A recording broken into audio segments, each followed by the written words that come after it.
មុនការគ្រានៅតូចរាងកាយមិនតន់ចម្រើនវ័យធំល្មមគ្រប់គ្រាន់ដើម្បីចេញបំពេញការងារបានម៉ែពុកមិនដែលចង់ឲ្យធ្វើការងារអ្វីក្រៅតែអំពីការរៀនសូត្រឡើយបើទោះបីជាជីវភាពគ្រួសារមិនសូវមានភាពធូរធារច្រើនក៏ដោយគឺលែយ៉ាងណាឲ្យតែកូនបានមានចំណេះដឹងដូចគេដូចឯងបាននិយាយពីកន្លែងរស់នៅវិញក៏វាមិនមានអ្វីធំដុំអស្ចារ្យដែរគឺត្រឹមតែជាផ្ទះឈើតូចមួយដែលសង់ផុតពីដីប្រហែលជា2ម៉ែត្រក្រាលគ្របដោយស្បូវកណ្ដបនិងកក់ជ្រុងជាដំបូលប្រក់ពីលើក្រឡេកមើលតែឯជញ្ជាំងដ៏ស្រស់ប្រណិតត្បិតធ្វើឡើងពីចម្រៀកដើមបបោះដែលមានស្នាមធ្លីធ្លុះបន្សល់ប្រឡោះស្ទើរគ្រប់កន្លែងនេះក៏ដោយសារស្នាដៃពួកអាដែងចេញយុទ្ធនាការបាញ់ចាបមិនប្រយ័ត្នផ្លត់ហួសមកប៉ះទម្លុះទាំងជញ្ជាំងផ្ទះខ្ញុំទៀត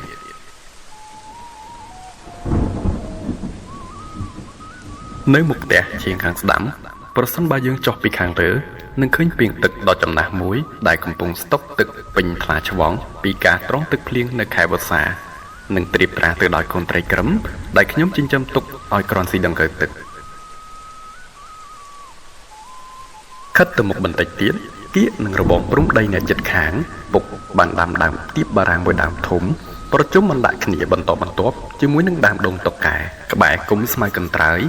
ចាំមើលឲ្យតែដល់រដូវខ្យល់លំហើយស្នូទៀបបារាំងទុំដាច់ជ្រុះខ្ញុំក៏ស្ទុះស្ទើរធ្លាក់ពីលើផ្ទះទាំងញ័រញាក់មិននឹកស្មានតាក់ជើងជាមួយកម្មចន្ទាដួលផ្កាប់មុខមិនដឹងប៉ុន្មានដងទៅហើយទេនៅច្រកចូលមុខផ្ទះក៏មានរបងឫស្សីតូចល្មមមួយដែលមានទ្វាររុញដៃសម្រាប់ចេញចូលនិងការពារសត្វពីក្រៅចូលស៊ីដំណាំជារៀងរាល់ពេលព្រឹកនៅថ្ងៃសៅរ៍ខ្ញុំតែងតែបន្តដំណេកដេកស្ពឹកយូរជាងធម្មតាព្រោះគ្មានអ្នកណាមកទាញភួយឬតតឲ្យក្រោកដើម្បីប្រញាប់ទៅរៀនឡើយពុតខ្លួន2ដងស្ងាបម្ដងយកដៃជ្រុងសក់ទៅលើអើតកតាមបង្អួចញីភ្នែកសម្លឹងមើលទៅម៉ែកំពុងបោះប្រមូលស្លឹកបន្ទួតនិងស្លឹកមៀនដែលបានដាច់ជ្រុះធ្លាក់រប៉ាត់រប៉ាយនៅលើដីព្រោះជាដល់ដើមវស្សាថ្មីឧស្សាហ៍មានភ្លៀងពេលយប់ណាស់ផ្ទុយស្រឡះតែពេលថ្ងៃឃើញតែមេឃស្រទុំខ្យល់បក់រងំតែចង់អាំងដំបូលផ្ទះបានបន្តិចខ្ញុំក៏រូតរះផ្លោះទៅតាមមាត់បង្អួចសម្រូតខ្លួនចុះតាមជើងសសរនិងលោតទៅទាញបានបង្ទីមួយនៅក្បែរទ្រុងមាន់ដើម្បីប្រញាប់ប្រញាល់ទៅកើបសម្រាមកុំឲ្យម៉ែទេសនាតន់គំនោស្លឹកឈើចង់ត្រឹមជង្គង់នៅឈៀងខាងត្បូងផ្ទះក្បែរគល់ដូងងាប់មួយដើមដែលខ្ញុំតែងយកវាទៅចាក់ចោលនិងទុកក្រន់ដុតបង្ហុយផ្សែងពេលយប់ដើម្បីកុំឲ្យសូវមានមុខចោលភ្នែកទៅឯដើមម្កាក់ឯនោះវិញរៀងក្រនបើព្រោះមិនសូវមានស្លឹកជ្រុះព្រោះត្បិតកំពុងមានផ្លែចាស់រលែងរណោងចង់បាក់មែកទៅហើយតែមិនធ្វើឡើយព្រោះវាតែងតែផ្ដំលុបយ៉ាងត្រឈឹងត្រឈៃដល់អស់មាន់ទាឆ្កែឆ្មាដែលគ្រាន់តែបើកទ្រុងប្រឡែងពេលណាផ្អើលរត់ចែកជើងគ្នាសំដៅទៅមលុបដោយក្តីស្រេកឃ្លានខណៈនៅទីនោះមានផើងទឹកមួយដែលខ្ញុំបានច្នៃចេញពីសម្បកកង់ឡានចាស់ដែលគេក្របត់វាចោលមុខវះជ្រៀកជាពីរឃើញថាអាចប្រើការបានសម្រាប់ឲ្យសត្វអាចអាស្រ័យបានទាំងយប់ទាំងថ្ងៃតាមតែចិត្តចង់បន្ទាប់ពីបាច់អង្គឲ្យមន់ទាខ្ញុំក៏ទៅអង្គុយកម្ដៅខ្លួននៅក្បែរភ្នក់ភ្លើងដែលមាននៅសេះសល់រងើកខ្លះកាលពីយប់នៅម្ដុំដើមខ្វិតក្រៅរបងត្បិតខ្យល់ត្រជាក់ក៏ចាប់ផ្ដើមបក់មកលិហិលីឡំនឹងសំឡេងផ្គររាន់រងំនៅឯលើមេឃបានបន្តិចអាពីងក៏បានមកដល់ព្រមជាមួយដំឡូងដែលវាបានលួចគាស់ពីចំការយាយវាឡើងមួយថ្នាក់អាវរួចក៏ហុចមកឲ្យខ្ញុំដើម្បីដុតទទួលទានតន់ពេលព្រឹកមិនទាន់បានលុបមុខនិងដុសធ្មេញផងជួតពេលខ្លះកំពុងអង្គុយសុកក៏ត្រូវងើបខ្លួនចេញសិនព្រោះតែមានរទេះគោបោមកកាត់ផ្លូវនេះដែរដែលពីច្រើនពួកគាត់ត្រូវចេញដំណើរពីព្រឹកព្រលឹមយ៉ាងប្រញាប់ដើម្បីទៅដឹកពោតដំឡូងពេញប៉ោះឬផលដំណាំផ្សេងទៀតដែលបានបេះប្រមូលផលទុកកាលពីល្ងាចព្រោះហេតុតែនៅរដូវនេះជារដូវទឹកដុតឡើងហើយកម្ពស់ទឹកទៀតសោតក៏ចេះតែកើតឡើងជាលំដាប់ដែលជាហេតុចាំបាច់ត្រូវតែរូតរះប្រមូលផលពីចំការឲ្យបានទាន់វេលាមុននឹងត្រូវលិចលង់អាសាបងចោលអស់សំឡេងអ្នកម្ដាយខ្ញុំកំពុងស្រែកហៅពីក្រោយផ្ទះមកល្វើយប្រាប់ឲ្យខ្ញុំយកបាយកកលាយជាមួយទឹកនិងកន្ទក់ដើម្បីយកទៅឲ្យអាខ្លាឃ្លោកស៊ីខ្លាឃ្លោកជាឈ្មោះជ្រូកខ្ញុំមួយក្បាលដែលបានចិញ្ចឹមទុកនិងចងជាប់ទៅនឹងសសរផ្ទះខាងក្រោយវាសុភាពណាស់មិនសូវចេះរករឿងគេទេ លើកលែងតែពេលវាឃ្លានគឺដឹងតែស្រែកចង់បែកក្រោះទៅជាតែម្ដងលុះត្រាតែពេលវាបានស៊ីឆ្អែតទើបដេកបះជើងទៅវិញនៅក្បែរផើងបាយវានោះឯង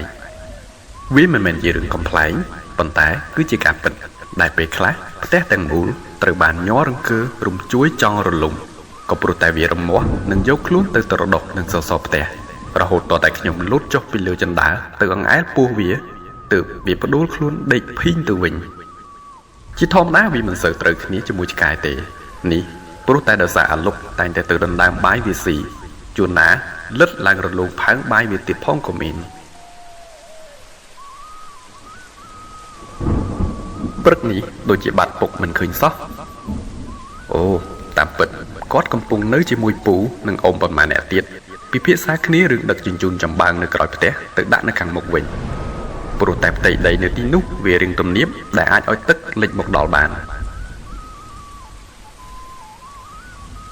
បន្ទាប់ពីពាក់អាវរួចខ្ញុំក៏ដើរទៅបើកឆ្នាំងបាយកាច់យកបាយកកមួយដុំនិងឆេកពៅផ្អែមមួយដុំញ៉ាំបណ្ដាដើរបណ្ដាសម្ដៅទៅរកពួកគាត់បន្ទាប់ពីជក់ខ្ញុំពុកបានសម្រេចដាក់ការងារមួយឲ្យខ្ញុំធ្វើគឺត្រូវទទួលខុសត្រូវរឿងរើត្រង់មាន់និងធ្វើវាឲ្យរៀងខ្ពស់ជាងមុនបន្ទាប់ពីនិយាយគ្នាចប់ខ្ញុំក៏ស្ទុះវឹងទៅស្លៀកពាក់ខោអាវវែងនិងច្រកទឹកមួយកដុងដើរទៅក្រៅទាញកង់កញ្ចាស់មួយដែលផ្អែកក្រោមផ្ទះហើយជិះសម្ដៅទៅផ្ទះអាពីងនិងអាមាន់ដើម្បីហៅវាទៅរកកាប់ឫស្សីមកធ្វើទ្រុងមាន់ថ្មីដោយសារតែផ្ទះវាស្ថិតនៅភូមិសាស្ត្រទំនាបដូចនឹងផ្ទះខ្ញុំដែរហេតុនេះវាក៏ត្រូវរើទ្រុងមាន់ថ្មីដូចគ្នាកាលបានវេលាជុំគ្នាពេលណាយើងក៏ចាប់ផ្ដើមចេញយាត្រាទាំង3នាក់ធាក់កង់សម្ដៅទៅផ្លូវមាត់ព្រែកងាកទៅព្រះអាទិត្យទើបនឹងភ្លឺតិចចោលរស្មីមកតាមប្រឡោះមេឃឈើមន់អាគោកក៏ទើបនឹងនឹកឃើញរងាវពីលើស្នឹមចម្បាំងមួយផ្ទៃមេឃដូចជាមិនសូវល្អសោះព្រោះដុំពពកខ្មៅជាច្រើនកំពុងរសាត់យ៉ាងលឿនស្លែវតាមកម្លាំងខ្យល់ព្រមជាមួយនឹងផ្គរក្រឹមតិចផងស្ថិតនៅតាមមាត់ព្រែកផ្ការាំងក្រហមដាច់តោងធ្លាក់ចូលទឹកអណ្ដែតបន្តកន្ទុយគ្នាជាមួយនឹងដើមចកតូចនិងផ្កាត្រកៀតផ្កាលឿងរាយផ្កាស្នោក៏កំពុងតែរបេះតោងស្លឹកជំរុះជាបណ្ដាហើយក៏មានដើមខ្លះបានដួលរលំចូលទៅក្នុងកណ្ដាលព្រែកក៏មានដោយសារទឹកឡើងបាក់ដីរលឿងគល់ទៅតែម្ដងជីបានមកដល់ចិត្តចំការដំឡូងយាពីងពួកយើងក៏បានឈប់កង់ផ្ដួលចោលនៅនឹងដីដើម្បីឡើងទៅបេះផ្លែល្វាដោយឲ្យអាមាន់និងអាពីងជាអ្នកត្រង់ក្រមានៅពីក្រោមចំណែកខ្ញុំបេះទុំលាក់ផ្លែពីលើរួចរាល់យើងក៏បានបន្តការធាក់កង់ទៅមុខទៀតមកដល់ទីនេះទឹកដូចជាមិនសូវហូរខ្លាំងហើយថ្លាជាងខាងលើ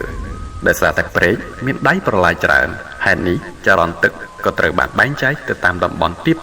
ជាប់នាចំការអ្នកស្រុកភូមិនៅឯស្ដាំដៃបន្តមកខាងមុខទៀតទឹកក៏ហូរវិលត្រង់កន្លែងមួយដែលពួកយើងមិនដឹងថាវាជាស្ពានបុរាណឬជាផ្ទះឲ្យប្រកបទេព្រោះតែវាបានបាក់បែកទ្រុឌទ្រោមចង់អស់ទៅហើយណាមួយមានព្រៃដោះជុំវិញព្រមដោយវល្លិរុំព័ទ្ធស្ទើរតែមើលមិនយល់ទេឮតែសំឡេងរៃយំងល់តិចបើអើតមើលពីក្រោមឃើញមាននៅសល់ជើងសសរ5ដែលបានសង់ឡើងកាត់ទៅទឹកព្រែកនៅសល់ពីនោះក៏បាក់រលំស្រុតទៅក្នុងទឹកអស់ទៅប៉ុន្តែបើងាកទៅលើឃើញមានទំនងដូចជាបន្ទប់ព្រោះតែមានបងអួចដែកមួយដែលមានកណ្ដៀពូននៅជុំវិញជាប់ជញ្ជាំងដែលមានស្លែបៃតងចាស់កាន់ឡើងក្រាស់ក្រែលរហូតដល់លើដែលមានរាងសន្តានដូចជាដំបូលប៉ុន្តែវាបានបាក់បែកបាត់សន្តានដើមអស់ទៅហើយក៏ដោយសារធម្មជាតិបានមកក្រុមដណ្ដប់មិនដឹងតាំងពីឆ្នាំណាមកហើយបើតាមចាស់នៅក្នុងភូមិគាត់ក៏ធ្លាប់បានប្រាប់ខ្លះដែរថាកន្លែងហ្នឹងមាននៅសេសសល់តាំងពីមុនសម័យបារាំងមកម្លេះហើយហេតុដែលគេមិនសូវចាប់អារម្មណ៍ឬមកធ្វើចំការនៅក្បែរទីនេះក៏ព្រោះតែធ្លាប់មានរឿងហេតុមិនសូវល្អជាច្រើនបានកើតឡើងទាំងនៅក្នុងអតីតកាលនិងបច្ចុប្បន្ននេះជារៀងរាល់ឆ្នាំយ៉ាងហោចណាស់ក៏មាន2ទៅ3ដងដែរគឺតែងតែមានសាកសពអណ្ដែតទឹកតាមព្រែកតភ្ជាប់ពីទន្លេមកនិងមកទើនៅទីនេះឯង មិនតែប៉ុណ្ណោះមិត្តខ្ញុំ3-4នាក់ក៏ធ្លាប់មានប្រវត្តិលង់ទឹកដោយគ្មានមូលហេតុខណៈពេលដែលវាបានលូតលេងពីលើស្ពានមកក្រោមនៅរដូវទឹកដំឡើងទាំងដែលវាទាំងអស់នោះសុទ្ធតែចេះហែលទឹកយ៉ាងស្ទាត់ជំនាញប៉ុន្តែចុងក្រោយគឺមានតែម្នាក់ប៉ុណ្ណោះដែលបានជួយសង្គ្រោះទាន់ពេលវេលាសល់ពីនឹងបានបាត់ខ្លួនរហូតដល់រាងកាយហើមស្អុយទើបឃើញអណ្ដែតនៅក្រោមសំណង់ចម្លែកនេះហើយបើនិយាយពីអាម្នាក់ដែលរស់នឹងវិញក៏រស់ទាំងវេទនាដែរព្រោះតែវាបានឈួតនិងបាត់បង់ស្មារតីបន្ទាប់ពីជួបហេតុការណ៍នោះហើយក៏ចេះតែខ្លាចទឹកសូម្បីតែទឹកពីងនៅក្នុងផ្ទះវាជួនកាលវាក៏ស្គាល់មិត្តភ័ក្តិហើយនិយាយស្ដាប់គ្នាបានខ្លះនិងប្រឹងរៀបរាប់ហេតុការណ៍ទាំងនោះថាកាលនោះមានពស់ខ្មៅ2ក្បាលធំណាស់បានខំរឹតរួតខ្លួនរបស់វានិងអូសទៅតាមទឹកបំរុងនិងលូនចូលទៅក្នុងបន្ទប់នៃសំណង់ចម្លែកនោះប៉ុន្តែចៃដន្យវាក៏បានរបូតចេញពីមាត់ពស់នោះហើយធ្លាក់មកទើនៅនឹងមាត់ច្រាំងក្បែរគល់វា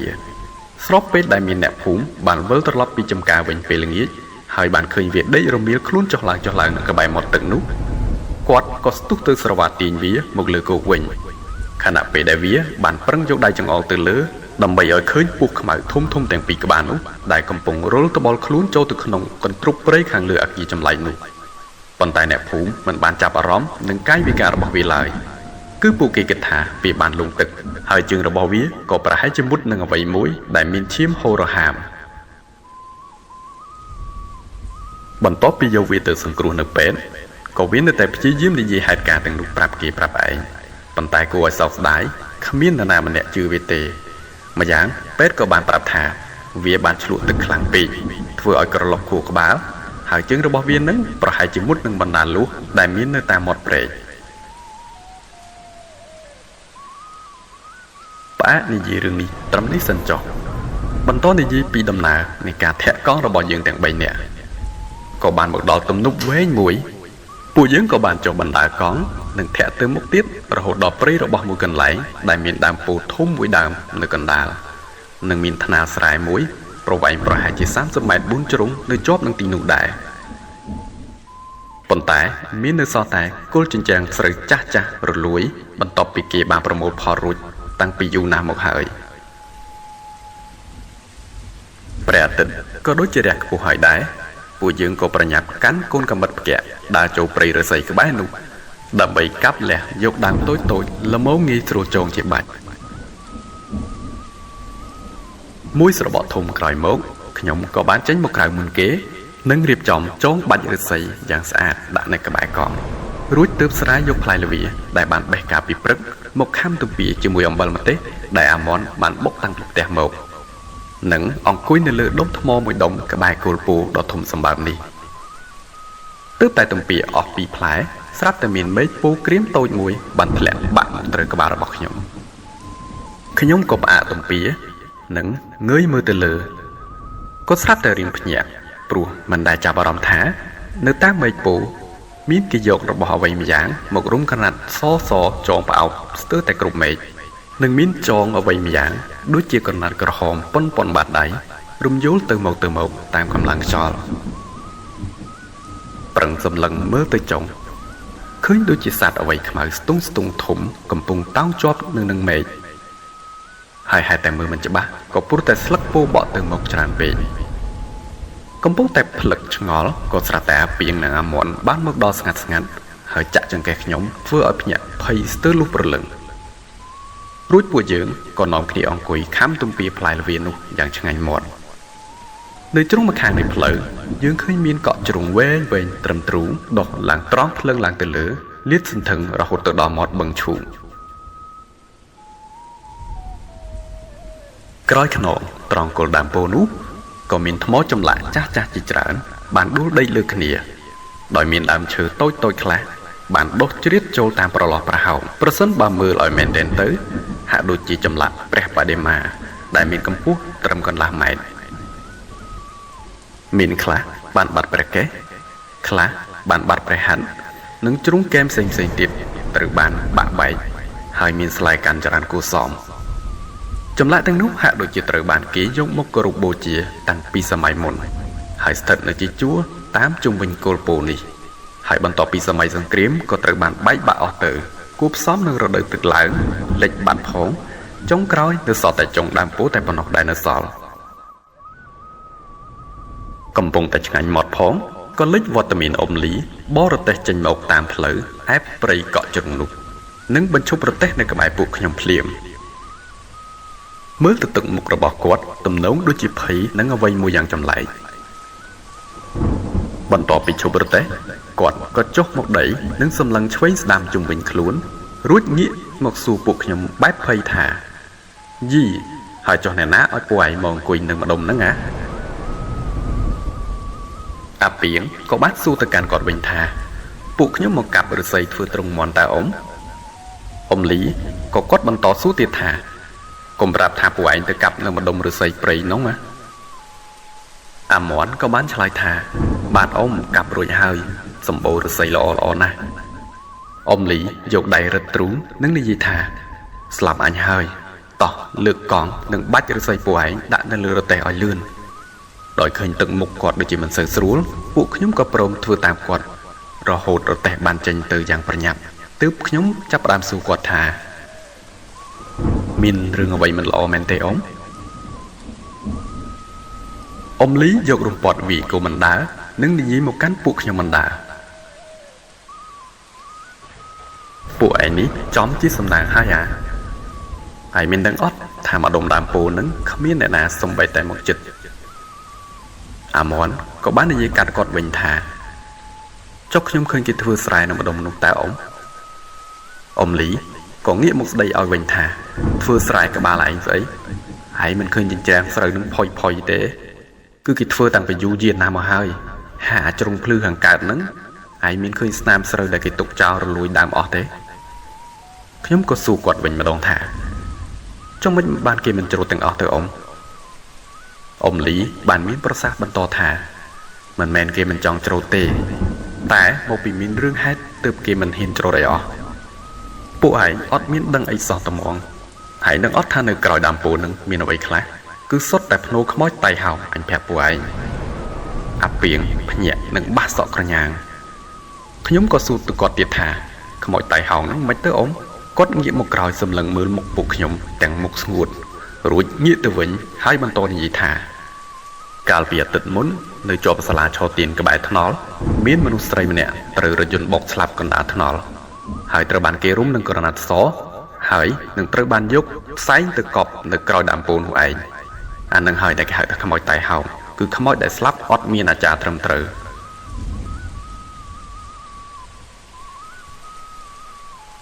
កាលពីមុននៅម្ដុំដើមពោធិ៍ហ្នឹងក៏មានមនុស្សយើងទៅធ្វើស្រែចម្ការនៅក្បែរនឹងដែរប៉ុន្តែវាមិនសូវបានផលព្រោះតែស្រូវវាចេះតែដួលរៀបរលំហើយចម្ការផ្សេងក៏មានសត្វកកាយស៊ីខ្ទេចខ្ទីគ្មានសល់អ្វីទេដោយសារតែខឹងមិនអស់ចិត្តអ្នកភូមិមួយចំនួនក៏បានទៅដេកលបមើលថាមានសត្វអ្វីឲ្យប្រកបដែលតែងតែទៅបំផ្លាញដំណាំពួកគេដេកចាំតាំងពីក្បាលប្រលប់រហូតមេឃជិតភ្លឺក៏ស្រាប់តែលិចមុខពស់វែករនាមធំមួយក្បាលបានវាឡើងពីមាត់បឹងនិងកាត់ថ្នាស្រូវម្ដុំដងឡើងខ្ទេចរៀបដល់ដីហើយបន្តចូលទៅម្ដុំដើមឫស្សីព្រៃដែលពួកឯងចូលទៅកាប់មុននឹងដោយសារតែភិតភ័យខ្លាំងពេកក៏បានលេចឮសំឡេងចេញអំពីក្រុមអ្នកដែលកំពុងលបមើលនោះធ្វើឲ្យវាដឹងខ្លួននិងបើកពេហើយងើបខ្លួនផុតពីដីងាករេចុះឡើង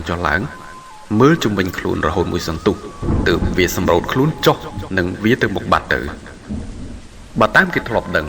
ពស់នឹងមិនមែនមួយទេគឺវាអាចមាន2ឬ3ក្បាលហើយទំនងជាពស់ដែលមានគេកាត់ទៀតផងទើបគ្មាននរណាអាចធ្វើអីបានរហូតមកដល់សប្តាហ៍ថ្ងៃតាមផ្លូវនឹងផងបើគ្មានការអ្វីចាំបាច់ទេគឺគ្មានអ្នកណាហ៊ានមកឆ្លងកាត់ទេកាលពីពួកឯងមិនទាន់កើតធ្លាប់មានអ្នកស្រុកភូមិខ្លះគេមករស់នៅច្រើនគ្រួសារដែរនៅអាម្ដុំព្រៃឫស្សីនឹងចឹងហើយបានជាយើងឃើញមាននៅសល់ជើងតម្កល់ផ្ទះនិងកម្មចន្ទាចាស់ពុកផុយជាច្រើនដែលស្ថិតនៅក្នុងព្រៃស៊ុបទ្រុបនោះខ្ញុំក៏បានសួរគាត់ថាហើយមិនបានគេជប់រស់នៅចឹងអ៊ំលីបានបន្តថាមិនមែននៅសុកគេចេះតែជប់រស់នៅទេដើមឡើយអ្នកដែលមករស់នៅម្ដុំនោះគឺគេប្រកបរបរចិញ្ចឹមគ្រួសារដោយការដាំដុះ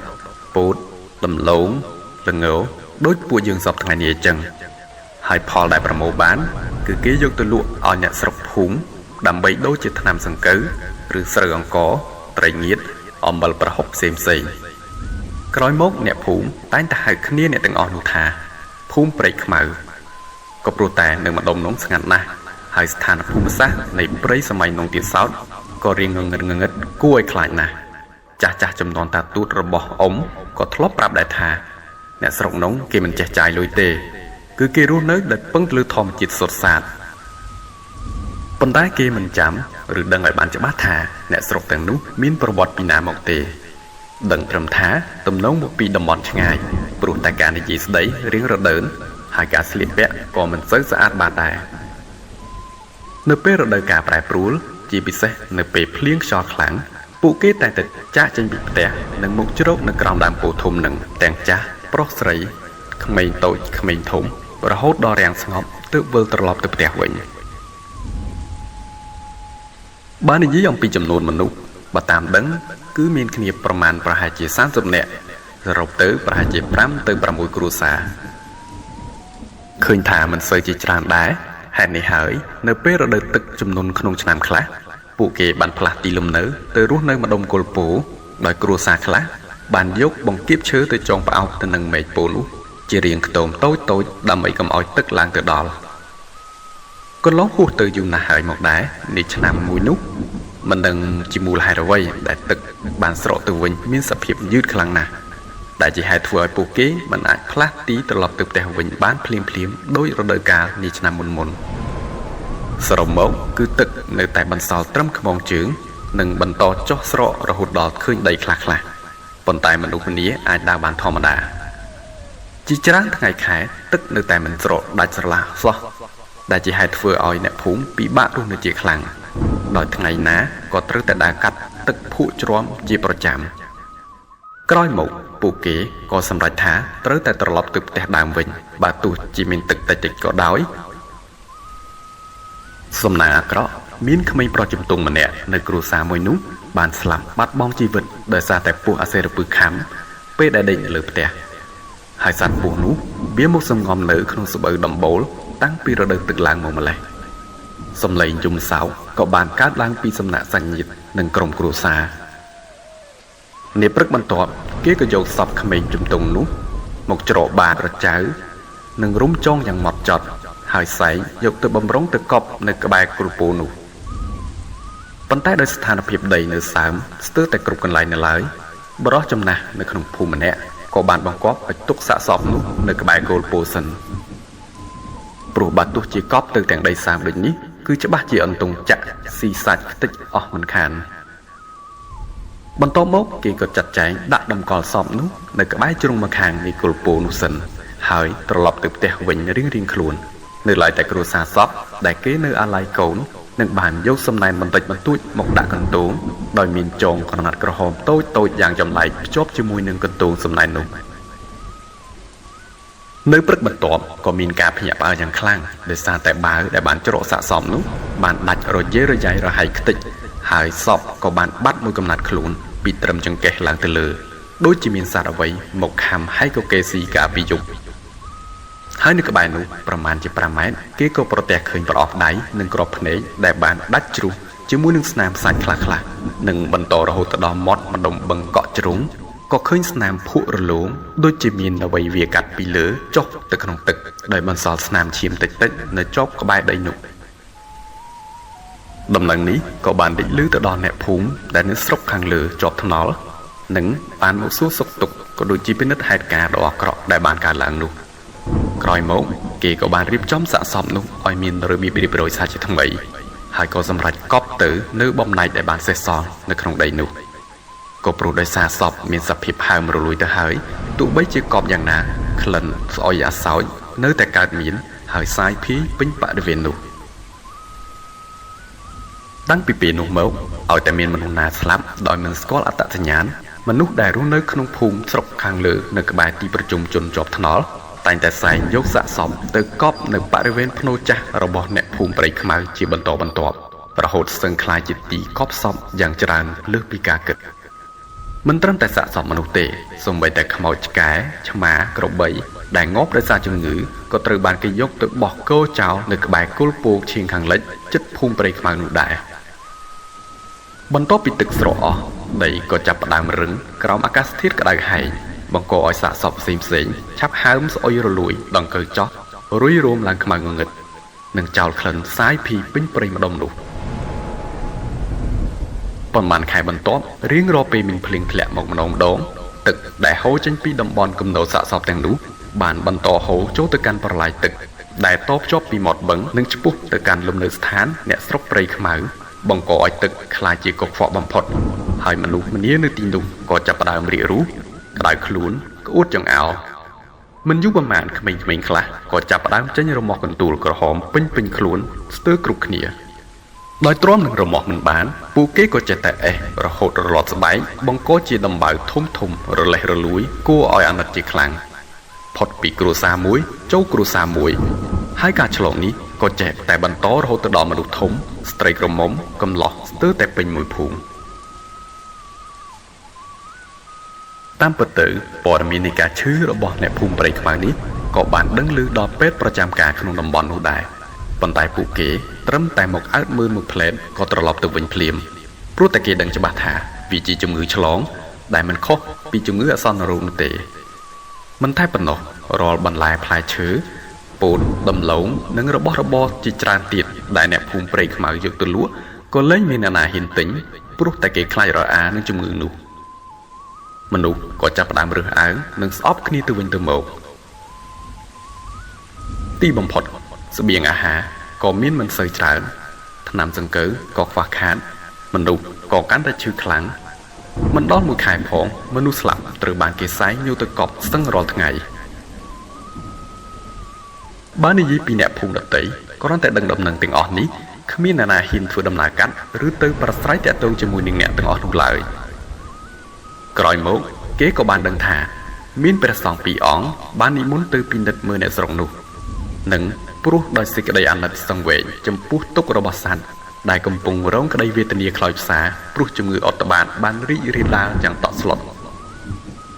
ព្រះសង្ឃទាំងពីរអង្គក៏បាននិមន្តសឹងនៅក្រោមម្លប់ពោនោះជារៀងរាល់ថ្ងៃរាល់យប់តែងតែមានអ្នកស្រុកចេញមកស្ដាប់ធម៌ជាញឹកញយ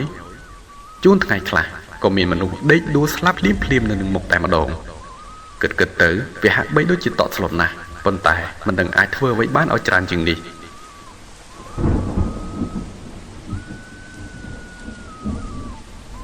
ប៉ុន្មានខែបន្ទាប់ក៏ដាច់ដំណឹងសូនឈឹងអំពីព័ត៌មាននៃអ្នកស្រុកទាំងនោះរួមនឹងព្រះសង្ឃផងដោយមិនអស់ចិត្តក៏មានអ្នកភូមិខ្លះបានមូលមតិគ្នាថានឹងជិះរទេះទៅមើលស្ថានភាពនៅទីនោះម្ដងថាមានរឿងអ្វីបានកើតឡើងខ្លះហើយម៉ោងប្រមាណជាជិត5ល្ងាចរទេះគោក៏បានបន្តដំណើរទៅជិតតំបន់នោះក៏ស្រាប់តែឮសំឡេងអ៊ូរងំដូចជាសំឡេងឃ្មុំទាំងហ្វូងកំពុងហើរមនុស្សនៅលើរទេះមួយចំនួនចាប់ផ្ដើមងើបឈរនិងយកដៃបាំងថ្ងៃសម្លឹងរកមើលប្រភពនៃសំឡេងបានបន្តិចកង់រទេះក៏ឈប់ងក់ដូចជាកិននឹងកល់ជាប់នឹងរបស់អ្វីមួយគ្រាន់តែអើតមើលទៅក្រោមភ្លាមធ្វើឲ្យអ្នកបរទេះស្រែកភ័យភ្ញាក់ធ្លាក់ទៅលើដីនិងញ័រអស់ខ្លួនប្រាណប្រឹងប្រវាប្រតោងរត់ទៅក្រោយវិញក៏ព្រោះតែវាមិនមែនជាដុំដីឬដុំឈើអ្វីមកកល់កង់រទេះទេប៉ុន្តែវាគឺជាក្បាលមនុស្សដែលស្អុយរលួយសាច់តិចត្រូវបានកង់រទេះកិនពីលើនិងបែកជាបំណែកធ្លីខួរមើលទៅគួរឲ្យព្រឺសម្បុរណាស់មិនមកអងយូរពួកគាត់ក៏បន្តដំណើរទៅមុខទៀតដោយក្រសែភ្នែកគ្រប់គ្នាចាប់ផ្ដើមរំពៃមើលគ្រប់ជ្រុងជ្រោយនៃផ្លូវមិនថាមុខក្រោយឬឆ្វេងស្ដាំឡើយមកដល់ត្រឹមនេះហាក់ដូចជាមិនសូវឆ្ងាយពីដើមពោធិ៍ធំប៉ុន្មាននោះទេដែលអាចឲ្យគេឃើញពីចម្ងាយយ៉ាងច្បាស់នៅសត្វឆ្កែព្រៃប៉ុន្មានក្បាលដែលកំពុងតែប្រញាយដណ្ដើមគ្នាខំអូសទាញបំណែកនៃជើងម្ខាងនៃសាកសពមនុស្សម្នាក់ប៉ុន្តែដោយសារសម្រឹបនៃស្នូកង់រទេះបានធ្វើឲ្យពួកវាឈប់ដណ្ដើមគ្នាបែរជាខំអោនងើបក្បាលចុះឡើងប្រឹងសម្លឹងមកមើលមនុស្សនៅក្នុងរទេះដែលកំពុងបោះឆ្ពោះទៅកាន់ទីនោះមិនយូរប៉ុន្មានពួកវាក៏ផ្អើលរត់ចូលព្រៃម្ដងមួយទាល់តែអស់ដោយបានខំពំយកបំណែកនៃសាកសពនោះទៅជាមួយផង រទេះក៏ចាប់ផ្ដើមបន្ថយល្បឿនតិចៗព្រោះតែផ្លូវចូលមានព្រៃឈើតូចៗដុះជ្រងច្រាងហើយក៏មានមេឃរាំងធំៗខ្លះបានបាក់ធ្លាក់កាត់ទៅទឹងផ្លូវដែលជាហេតុធ្វើឲ្យពិបាកក្នុងការបន្តដំណើរបានលឿននេះសម្គាល់បានថាមនុស្សម្នានៅទីនេះបានឈប់ធ្វើដំណើរកាត់ផ្លូវនេះយូរណាស់មកហើយតាមមើលមនុស្សនៅលើរទេះក៏ចាប់ផ្ដើមកាន់កាំបិតផ្គាក់ដើម្បីកាត់ត្រួសត្រាយផ្លូវឲ្យវារៀងស្រឡះបន្តិចមិនយូរប៉ុន្មានរទេះក៏បានមកដល់ជិតភ្លឺស្រែក្បែរដើមពោធិធំហើយពួកគាត់ក៏បានបង្អង់ដំណើរបន្តិចដោយគ្រប់គ្នាចាប់ផ្ដើមទាញយកកាំបិតផ្គាក់មកកាន់គ្រប់ដៃក្នុងចំណោមមនុស្សទាំងពីររទេះដែលមានគ្នាជាង10នាក់មានអ៊ំចាស់ស្រុក2នាក់ដែលមានអាយុច្រើនជាងគេនិងយល់ដឹងពីការរាក់ជ្រៅតាក់ទងទៅនឹងការដើរព្រៃក៏ដូចជាមុនវិជាការផ្លូវងងឹតផ្សេងៗជាពិសេសព័ត៌មាននៃភូមិសាស្ត្រក្នុងតំបន់នេះគាត់ទាំងពីរបានបង្គាប់ឲ្យមនុស្សទាំងអស់យកអំបោះក្រហមដែលបានចែកឲ្យម្នាក់ពីសរសៃធំមកចងមួយនៅនឹងកដៃឆ្វេងនិងមួយសរសៃទៀតចងនឹងដងកាំបិតផ្គាក់ម៉ោងមិនទាន់5ស្រួលបួលទេប៉ុន្តែផ្ទៃមេឃក៏ហាក់ដូចជាងងឹតស្លុបទំនងដូចជារោគកលចង់ភ្លៀងស្របពេលដែលខ្យល់ចាប់ផ្ដើមបក់មកខ្លាំងៗម្ដងធ្វើឲ្យស្លឹកពោធិ៍ញ័ររញ្ជួយនិងជ្រុះដាច់ធ្លាក់មកដេដាស់ពេញផ្លូវឯព្រៃឈើម្ដុំទៀតសោតក៏បក់វូវីតាមកម្លាំងខ្យល់បានបន្តិចខ្យល់ក៏រៀងស្ងប់ទៅវិញប៉ុន្តែផ្ទៃមេឃក៏ចាប់ផ្ដើមមានភ្នែកបន្ទោលឆ្វេងឆ្វាញនិងទឹកភ្លៀងក៏ចាប់ផ្ដើមស្រក់មកតិចដោយមើលឃើញសភាពការមិនសូវស្រួលក៏មានអ្នកខ្លះឲ្យយោបល់ថាគួរតែត្រឡប់ទៅផ្ទះវិញប៉ុន្តែអ៊ំចាស់ទាំងពីរនាក់បាននិយាយកាត់ភ្លាមថាកុំត្រឡប់ក្រោយអសោះពួកយើងមិនអាចត្រឡប់ទៅនៅពេលនេះបានភ្លាមទេក្រោយមកក៏មានបរិះម្នាក់សួរបញ្ជាក់ថាហេតុអ្វីអ៊ំទើបយើងមិនអាចត្រឡប់ទៅវិញបានភ្លាមអ៊ំចំណាស់ក៏បាននិយាយដោយខ្លីថាវាបានឃើញយើងហើយគ្រប់គ្នាចាប់ដើមឆ្ងល់នឹងពាក្យរបស់គាត់ហើយអ៊ំក៏បន្តនិយាយថាចាប់ពីពេលនេះទៅទោះបីឃើញឬលឺអ្វីក៏ដោយធ្វើតែធម្មតាទៅហើយកុំនិយាយអ្វីឲ្យខុសមាត់ក៏ឲ្យសោះធ្វើតាមតែអញប្រាប់ទៅបើមិនចង់ខូចការរួចរាល់បំរុងនឹងបរទេះចេញទៅមុខបន្តទៀតក៏ស្រាប់តែឮសំឡេងឆ្កែលូល្វើយជាប់គ្នាចេញពីម្ដុំបរិវេណភូមិព្រៃខ្មៅនោះអ៊ំក៏បានងាកមកនិយាយតិចប្រាប់សមាជិកនៅលើរទេះថានេះមិនមែនជាសំឡេងឆ្កែស្រុកទេហើយក៏មិនមែនជាសំឡេងឆ្កែព្រៃដែរបើសិនឆ្កែស្រុកគឺវាព្រុសហើយបើសិនឆ្កែព្រៃមែនក៏វាមិនដែលលូទាំងថ្ងៃមើលឃើញគ្នាចឹងទេគ្រប់គ្នាចាប់ផ្ដើមព្រឺសម្បុរនិងលាបទឹកមាត់ដោយការតក់ស្លុតប៉ុន្តែអ្វីដែលកាន់តែចម្លែកជាងនេះទៅទៀតនោះគឺគោមិនព្រមដើរទៅមុខសោះហើយស្លឹកត្រចៀករបស់វាក៏ត្រង់ឡើងទៅលើហើយសម្លឹងទៅមុខដូចជាឃើញអ្វីចម្លែកជាធម្មតាគោជាសត្វពាហនៈដែលអ្នកស្រុកតែងតែចិញ្ចឹមនៅផ្ទះតាំងពីដើមរៀងមកដើម្បីប្រើប្រាស់នៅក្នុងការងារចម្ការស្រែហើយបើទោះជាម្ចាស់វាឃ្លានឬឈឺក៏វាត្រឹមតែស្រែកបញ្ចេញសំឡេងតែប៉ុណ្ណោះប៉ុន្តែបើករណីវាបើកភ្នែកធំនិងត្រង់ស្លឹកត្រចៀកឡើងទៅលើគឺមានន័យថាវាបានឃើញសភាវៈអ្វីមួយដែលធ្វើឲ្យខ្លាចឬអាចឈានដល់ថ្នាក់ផ្អើលផងក៏មានក្នុងនោះវាអាចមានដូចជា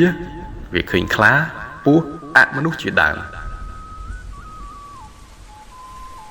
ដោយក្តាប់សភាពការនេះបានអ៊ំចំណាស់ទាំងពីរក៏បានប្រាប់ឲ្យគ្រប់គ្នាចុះពីលើរទេះនិងបន្តដំណើរដោយថ្មើរជើងវិញធម្មជាតិហាក់ប្រែទៅជាស្ងប់ខ្យល់ឈឹងក្រឡេកមើលតែឯចុងពោខ្មៅស្ទង់ឃើញតែចុងបក់រវិចសំឡេងឆ្កែលូក៏បាត់លែងឮគ្រប់គ្នាក៏បន្តជំហានមួយដោយក្តីព្រឺព្រួចដោយដៃទាំងពីរក្តាប់កាន់កាំបិតផ្គាក់ជាប់នឹងដៃយ៉ាងប្រុងប្រយ័ត្នបំផុតមិនយូរប៉ុន្មានក្លិនស្អុយអាសោចក៏បានភារសាទមកប៉ះច្រមុះគ្រប់គ្នាអ្នកខ្លះយកដៃញីច្រមុះអ្នកខ្លះឆ្លៀតងាកមើលទៅក្រោយម្ដងដំណើរបានមកដល់គល់ពូមនុស្សគ្រប់គ្នាហាក់មានអារម្មណ៍មិននឹងនៅក្នុងខ្លួនសោះព្រោះតែទិដ្ឋភាពនៅជុំវិញដូចជាឋាននរកអីចឹងវាលស្រែដែលមានស្នាមច្រូតកាត់បានតែពាក់កណ្ដាលអាចជ្រុងមួយដែលនៅសេសសល់ហាក់ដូចជាមានអ្វីមកបំផ្លាញវុវីខ្ទេចគ្មានសល់ត្រង់ណាក៏ឃើញតែកន្ទោងសំណែនចាស់រប៉ាត់របាយនិងសំណល់កន្ទុយភ្លើងគប់ដែលគេប្រើរួច ក្រណាត់ចាស់ចាស់រហែករយេរយាយប៉ើងរត់រីពេញផ្លូវកន្លែងខ្លះក៏ឃើញនៅសល់គ្រោងឆ្អឹងខ្មោចគោខ្មោចសេះដែលគេធ្លាប់បានយកវាមកបោះចោលប៉ុន្តែមិនយល់សោះថាហេតុអ្វីបានជាវារស័ព្ទមកដល់កណ្ដាលផ្លូវអីចឹងសោះក្រឡេកមើលទៅឯគុលពូវិញឃើញមានស្បង់ទីពោចាស់ចាស់របស់ព្រះសង្ឃមួយបុំនោះដោយមានហាក់ដូចជាស្នាមឈាមជាប់ដក់យ៉ាងជោគជាំព្រមដោយស្នាមក្រចកអ្វីមួយមកខ្វាចក្រញ៉ៅមិនត្រឹមតែប៉ុណ្ណោះនៅជាប់នឹងគុលពូនោះតែម្ដងក៏មានស្នាមក្រចកវែងទំនងដូចជាព្យាយាមប្រតោងឡើងទៅលើមិនបង្អង់យូរអ៊ំចំណាស់ទាំងពីរក៏បានបង្គាប់ឲ្យគ្រប់គ្នាបត់ជើងថ្វាយបង្គំស្បង់ជីពើនោះនិងឧទ្ទិសក្នុងចិត្តតាមសេចក្តីប្រាថ្នារៀងខ្លួនរួចក៏ក្រោកឈររៀបនឹងបន្តដំណើរចេញទៅមើលភូមិស្រាប់តែមានមេឃពូពុកចាស់ប្រហែលប៉ុនកដៃធ្លាក់មកលើត្រូវក្បាលនឹងអ៊ំចំណាស់ជាងគេម្នាក់រហូតបែកឈាមបន្តិចគ្រប់គ្នាភ្ញាក់ផ្អើលនិងខំសម្លឹងងើយទៅលើប៉ុន្តែមើលមិនសូវច្បាស់ព្រោះស្លឹកពោច្រើនម្យ៉ាងមេឃដូចជារៀងងឹតផងអ៊ំចំណាស់ក៏បានប្រាប់ថាកុំប្រឹងសម្លឹងមើលទៅលើទៀតអីអញមិនអីទេនិយាយចប់គ្រប់គ្នាក៏ចេញពីម្លប់ពោនោះទៅប៉ុន្តែសម្ដីរបស់អ៊ំចំណាស់នោះគឺគ្រាន់តែនិយាយលើកស្មារតីអ្នកនៅក្នុងក្រុមតែប៉ុណ្ណោះធាតុពិតគាត់ដែលជាចាស់ទុំជាងគេទាំងពីរនាក់បានដឹងយ៉ាងច្បាស់ថាវាមិនមែនជារឿងចៃដន្យនោះទេដែលមេឃពូត្រូវបានធ្លាក់មកបែបនេះជាក់ស្ដែងទៅលើដើមពោនោះគឺមានពស់ខ្មៅដ៏ធំសម្បើមពីរក្បាលកំពុងសម្ងំបើកភ្នែកសម្លឹងមកមើលមនុស្សនៅខាងក្រោមដោយរងចាំឱកាសវាយប្រហារប៉ុន្តែដោយសារមនុស្សមានចំនួនច្រើនទើបមិនទាន់ហ៊ានធ្វើអីចេញផុតអស់ពីម្លប់ពោនោះភ្លាមគ្រប់គ្នាបានយកដៃខ្ទប់ចន្មោះព្រោះតែក្លិនស្អុយអាសោចសាយភីមកកាន់តែខ្លាំងនៅលើផ្លូវដើរស្លឹកឈើទុំជាច្រើនបានជ្រុះកោលើគ្នារួមនឹងវល្លិព្រៃដុះកាត់ខ្វាត់ខ្វែងស្ទើរតែចំណាំតំបន់មិនចង់បានបំណែកឆ្នាំងដីដែលបានបែកបាក់ស្លាបព្រាបាយដែលគេច្នៃចេញអំពីសម្បកគ្រំស្នស្រួចច្រេះចាប់ជាច្រើនរួមនឹងសម្ភារៈដទៃទៀតបែរជាស្ថិតនៅរាយប៉ាយតាមដងផ្លូវ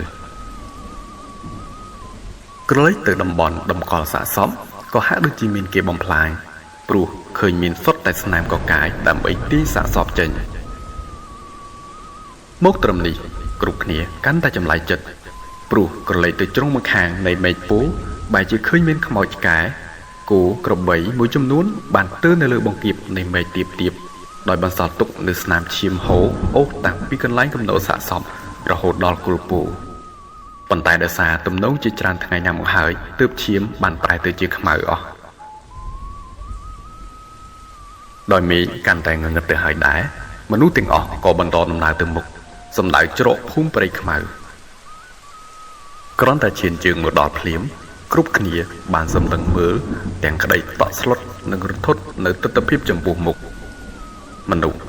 អាចថាសឹងតែទាំងអស់បានស្លាប់កោលើគ្នាផ្ទះនីមួយៗត្រូវបានខ្យល់បក់ប៉ៅត្រៀតទៅម្ខាងនិងមានព្រៃវល្លិរុំព័ទ្ធពីលើជញ្ជាំងធ្លុះធ្លាយខ្ទេចខ្ទីគ្មានសល់សពខ្លះទំនងដូចជាម្ដាយបានស្លាប់ចំហមាត់និងបើកភ្នែកទាំងដែលមានកូននៅនឹងដៃដែលមានសភាពស្អុយរលួយបាត់ទៅហើយសាកសពខ្លះបានស្លាប់ដោយមួយកំណាត់ខ្លួននៅក្នុងទឹកនិងមួយកំណាត់ខ្លួននៅលើគោកហើយអ្វីដែលគួរឲ្យកត់សម្គាល់ទៅទៀតនោះគឺភាគច្រើននៃសាកសពបែរជាមានស្នាមក្រញ៉ៅកកាយដាច់សាច់ស្បែករហូតដល់ដាច់បំពង់កឬក្បាលក៏មានហើយសំឡេងដែលឮដូចជាឃ្មុំតាំងពីនៅពាក់កណ្ដាលផ្លូវមកនោះតាមពិតគឺជាសំឡេងរុយដែលកំពុងរួមសាកសពទាំងនោះឡើងខ្មៅងងឹតទន្ទឹមនឹងពេលនោះដែរក៏មានអ្នកខ្លះចង់ចូលទៅមើលឲ្យគៀកក្រែងមាននៅសល់អ្នករស់រានមានជីវិតប៉ុន្តែអ៊ំចំណាស់ទាំងពីរបានហាមមិនឲ្យចូលទេគាត់និយាយមិនទាន់ចប់ផងក៏មានបរិសុទ្ធពីរនាក់បានឈានជើងចូលទៅក្នុងភូមិនោះ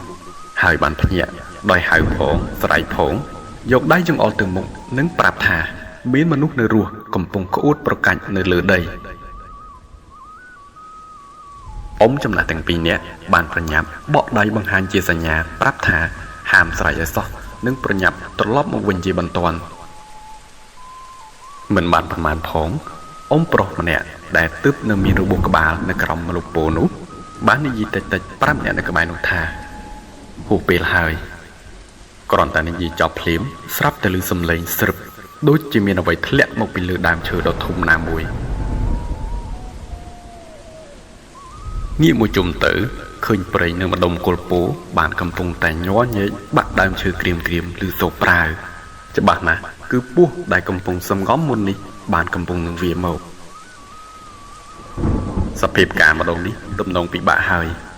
ប្រុសទាំងពីរបានស្រែកបង្គាប់ឲ្យរត់មួយឈ្នះដៃសំដៅទៅរករទេះវិញហើយហាមបោះកាំបិតផ្គាក់ចោលឲ្យសោះដោយសារភូមិនេះមានសន្តានដីរៀងខ្ពង់រាបបន្តិចតែដែលជាហេតុធ្វើឲ្យមនុស្សរត់ចុះទៅវិញលឿនងាកមកមួយផ្លែតមុននឹងរត់គេឃើញទាំងពីរនាក់បានលូកដៃចូលទៅក្នុងហបប៉ៅអាវនិងក្តាប់អ្វីយ៉ាងនៅក្នុងដៃមកដាក់ក្បែរមាត់សូត្រមុនអាគមដាក់រួចបាចទៅលើដីម្ដងនោះគ្រាន់តែមកដល់រទេះវិញគ្រប់គ្នាឡើងជិះរួចរាល់គោក៏ចាប់ផ្ដើមផ្អើលនិងបោលទៅមុខយ៉ាងលឿនដោយមិនបាច់ដេញនិយាយអំពីពស់ទាំងពីរក្បាលនោះវិញកាលបើវាមកដល់ទួលដែលកន្លែងយើងឈរមនុស្សហើយហាក់ខឹងខ្លាំងណាស់ប្រឹងបើកពែដំឡើងខ្លួនផុតពីដីស្ទើរតែពាក់កណ្ដាលដើមថ្នោតទៅហើយនិងបញ្ចេញសំឡេងគួរឲ្យខ្លាចប៉ុន្តែយ៉ាងណាវាមិនអាចវាមកមុខតាមពួកអ្នកជិះរទេះបានទេទំនងដូចជាជាប់អាគមរបស់ទាំងពីរនោះហើយប៉ុន្តែយ៉ាងណាក៏ដោយប្រុសទាំងពីរនាក់នៅតែបង្ខំម្នាក់តែបរទេះឲ្យវាយគោបំបល់ទៅមុខឲ្យលឿននិងនិយាយបែបរន្ធត់ថាវាទប់មិនបានយូរទេគ្រប់គ្នាអង្គុយចោងហោនៅលើរទេះភ័យញ័រញាក់ស្ទើរគ្រប់គ្នាទាំងអស់មើលទៅឯលើផ្ទៃមេឃងងឹតស្លុបនៅតាមផ្លូវក៏មើលមិនច្បាស់ដែរផុតព្រៃចូលវាលផុតវាលចូលមាត់ព្រែកប្រឡាយស្រែកង់រទេះវិលខ្ញាល់ស្ទើរតែរបូតទៅហើយកំពុងតែស្លងអារម្មណ៍ដោយគិតថាប្រហែលជាផុតគ្រោះថ្នាក់ហើយក៏ស្រាប់តែឮសូរប្រងនៅក្នុងប្រឡាយក្បែររទេះពេលងាកទៅក្រោយឃើញក្បាលពស់កំពុងវានិងដកកម្ពស់ផុតក្បាលមនុស្សនិងបើកពែបង្ហាញធ្មេញស្រួចស្រកាខ្មៅរលោងព្រើភ្នែកក្រហមចង់ប៉ិនផ្លែដូងកំពុងតែដេញតាមប្រឡាយទឹកនៅចំហៀងផ្លូវរទេះគ្រប់គ្នាភ័យស្លន់ស្លោអ្នកខ្លះស្រែកយំនឹកគុណបុណ្យម៉ែឪឲ្យជួយប្រុសទាំងពីរបានស្រែកប្រាប់ឲ្យគ្រប់គ្នាតាំងស្មារតីនិងបង្គាប់ឲ្យដោះអាវចេញរួចក្រវែងទៅលើសត្វអាសិរពិសដ៏ធំនោះពិតជាមានប្រសិទ្ធភាពមែនគ្រាន់តែគ្រប់គ្នាក្រវែងអាវទៅពស់ទាំងពីរក្បាលនោះបានខំចឹកក្រវ៉ាត់ក្រវែងអាវទាំងនោះឡើងញុញីនៅមួយកន្លែងដែលជាហេតុធ្វើឲ្យរទេះបានបោផុតមកឆ្ងាយរហូតមកដល់ផ្ទះវិញដោយសុវត្ថិភាពព្រឹកបន្ទាប់មនុស្សមួយចំនួនធំដែលបានជិះរទេះនោះក៏បានធ្លាក់ខ្លួនឈឺអ្នកស្រុកក៏និមន្តព្រះសង្ឃមកសូត្រមន្តលើករាសីឲ្យពួកគេវិញចំណែកក្រោយមកភូមិស្ថានក៏កើតមានទឹកជំនន់ជាច្រើនលើកច្រើនសារហើយបាននិយាយពីភូមិព្រៃខ្មៅនោះវិញក៏នៅតែជាកន្លែងដ៏គួរឲ្យខ្លាចរអាពីសំណាក់អ្នកស្រុកទូទៅរហូតគេនិយាយតគ្នាថាជាភូមិខ្មោចរហូតទីតាំងនោះបានក្លាយទៅជាតំបន់ដែលគេបោះបង់ចោលជាច្រើនឆ្នាំនិងមានព្រៃដុះជុំចិត្តមើលស្ទើរតែមិនជឿថាពីមុនធ្លាប់មានមនុស្សរស់នៅច្រើនសោះរីឯព័ត៌មាននេសាទពស់ទាំងពីរនោះវិញក៏ស្ងាត់លែងសូវមានអ្នកបានជួបប្រទះប៉ុន្តែពេលខ្លះក៏នៅតែមានអ្នកបានឃើញនៅចៃដន្យពីចម្ងាយខណៈពេលទៅឃ្វាលគោឬនេសាទត្រីនៅក្នុងបឹងដោយវាតែងតែដេកស្វែងរង្វេលនៅលើដីដំបូងឬនៅទីទួលណាមួយបន្ទាប់ពីព្រៃត្រូវបានលិចទឹក